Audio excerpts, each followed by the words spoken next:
Hello, welcome back to the channel. My name is Don Baker. I'm the pastor of Seoul Covenant Church. We are an English-speaking Presbyterian church located in Seoul, South Korea. If you want to learn more about our church, go ahead and check out our website in the description down below.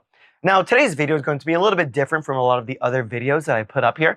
In fact, you might notice it's probably much shorter than the other videos. And that's because this video doesn't really have a specific topic. We're not going to be looking at any area of theology. Really, this is just an update for the channel.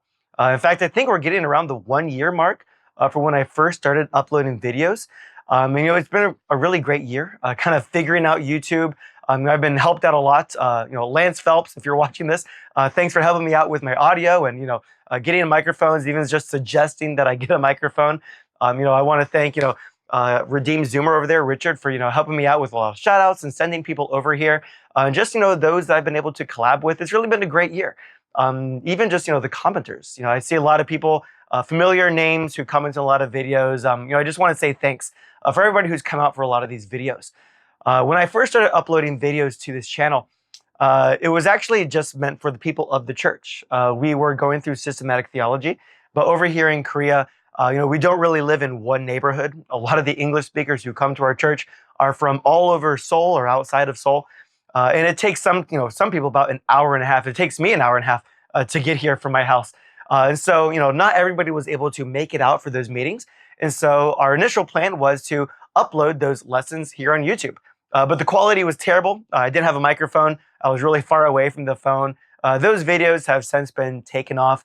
I decided to try to record them at my house, but the baby was always sleeping in the other room. Again, I didn't even have a microphone.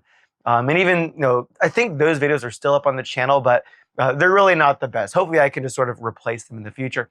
But eventually, I wanted to start making videos for a more broader audience, trying to answer questions that I get asked in the church or asked from family members.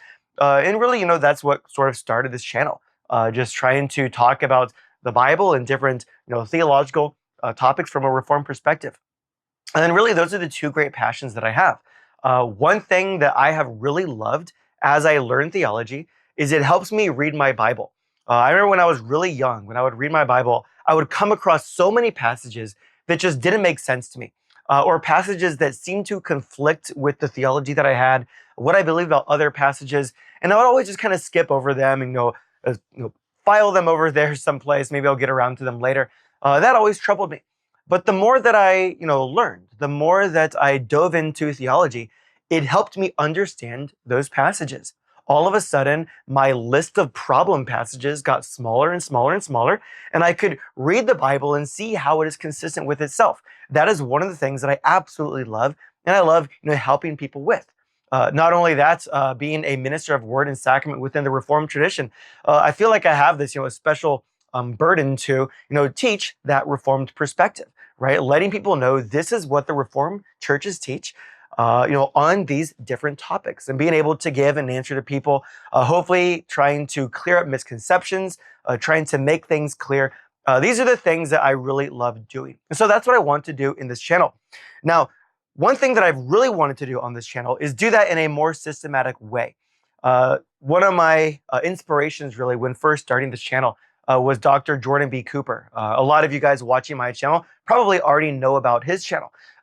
He comes from a Lutheran perspective, and he, sometimes he goes through like the Augsburg Confession. He goes through different Lutheran documents, explaining them and trying to give a fuller understanding of the Lutheran perspective. And that's really what I want to do for the Reformed perspective. I want to lay out systematically, this is what the Reformed and Presbyterian churches teach. And so really, I'm saying all of that to sort of give a preview for what I want to do.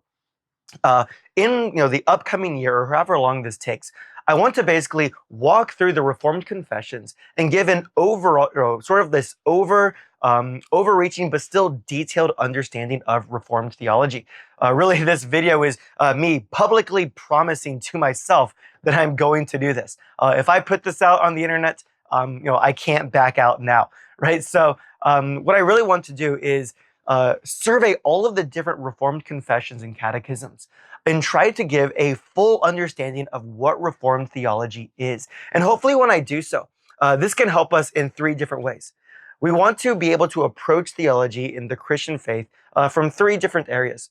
We want to be biblical, right? We want to make sure that everything we believe is founded in Scripture. And so part of this series is helping people understand the Bible correctly. Not only that, but we also want to be theological. We want to make sure that what we learn from the Bible is clearly placed together in a theological system so that it is consistent with itself. Sometimes the idea of systematic theology or putting our theology into a system, it sounds cold, or it almost sounds like we are, restricting ourselves from learning, or correcting ourselves. But really, it's just simply this. We understand that the Bible is consistent with itself, and so we want our theology to be consistent with itself. If you believe all of these different things, but they don't, connect with one another, well, how can you say that that is from the Bible? The Bible teaches many different things, but they all connect with each other. And so, of course, we want our theology to do so. So we want to be biblical. We want to be theological. Not only that, we want to be historical. We want to remember that we are not the first people to approach the Bible. The illustration that I often give is that whenever we enter into a discussion about the Bible or theology, we remember that we are entering into a discussion that has already been taking place for hundreds, if not thousands of years. When you walk up to your friends and they're already in a conversation, you don't immediately start talking, right? The first thing you do is you say, hey guys, what are we talking about? And then once they fill you in, once they get you caught up, then you can start, your input into that conversation. And so it's the same thing when it comes to our interpretation of the Bible. We walk up to the church and we say, hey guys, what are we talking about? What has been said? What are we currently discussing? And then once we get caught up on that historical theology, then we can give our input and try to be of service to the church. And so that is what I want to do with this series that I want to start here on this channel. Now, what confessions am I going to be using? The very popular one, of course, is the Westminster Confession of Faith. This is sort of the standard confession for the Presbyterian churches especially. But it is not the only confession that we are going to be using. We are going to be using the Westminster Confession of Faith as sort of an outline. So if you're wondering what the next video is going to be on, you can look at the Westminster and sort of see that, because I'm going to be using that as the structure. But we're also going to be looking at the Belgic Confession of Faith and also just the three forms of unity.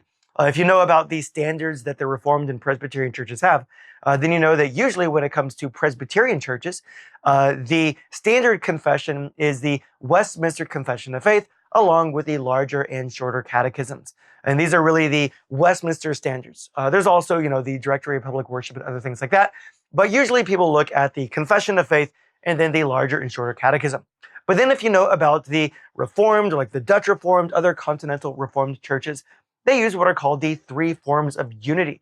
And that is the Belgic Confession, the Heidelberg Catechism, and the Canons of Dort. And so we're also going to be referencing those. But I also want to look at a few other confessions. I also want to go to the Helvetic Confessions, especially the second Helvetic Confession that comes from Heinrich Bullinger. This is another confession that is often overlooked. Not only that, but we can also be looking at the Scots Confession, right? Really, I guess you could say the first Presbyterian confession, right? Written up by John Knox over there in Scotland during the Reformation of the church over there.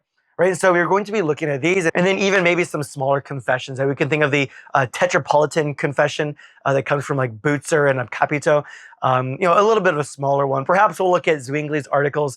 Not only that, but even the French Confession, right, which is sort of taken from John Calvin, sort of maybe drafted by John Calvin, which was made sort of the standard for the French Reformed Church over there. But there's so many different confessions and catechisms within the Reformed tradition, but I think many of them get overlooked. And so, again, what I want to do in this next series is use the Westminster as a structure, and then pull from all of these different Reformed confessions and catechisms, and again, try to give this overarching, more full and detailed understanding of what Reformed theology teaches. Many times people might put up a video simply called "What is Reformed Theology?" But there's so much to Reformed theology that you can't just stick that into one video.